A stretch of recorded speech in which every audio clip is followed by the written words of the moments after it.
ഒറ്റക്കിരിക്കൽ എപ്പോഴും ഹൈറുള്ളതാ, ദുർമാർഗിയോടിരിക്കുന്നതേക്കാൾ നല്ലതാ.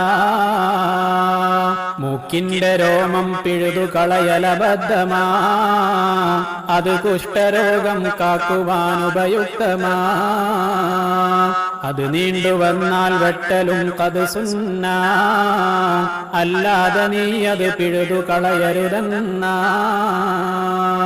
അതിരാവിലെ തന്നുള്ള ധർമ്മം നല്ലതാ, ആപത്ത് ധർമ്മം വിട്ട് മുന്നേറാത്തതാ.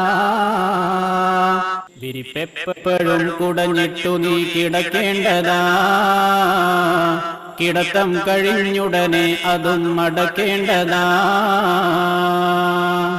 ഉറക്കം വരാതെയുറങ്ങുവാൻ തുനിയല്ലേ, ഉറങ്ങുന്നതിനു കമിഴ്ന്നു നീ കിടക്കല്ലേ.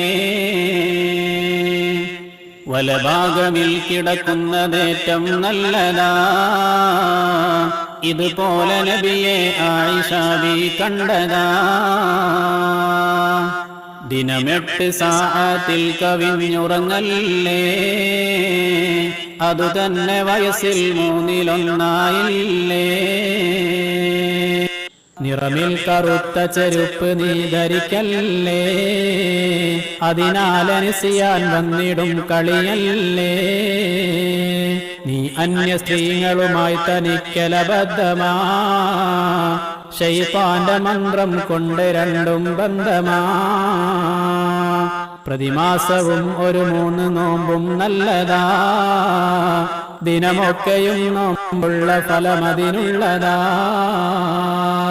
നീ മീശ വെട്ടണം, താടിയും വളർത്തേണ്ടതാ, എന്നും റസൂലുള്ളാഹി ആജ്ഞാപിച്ചതാ.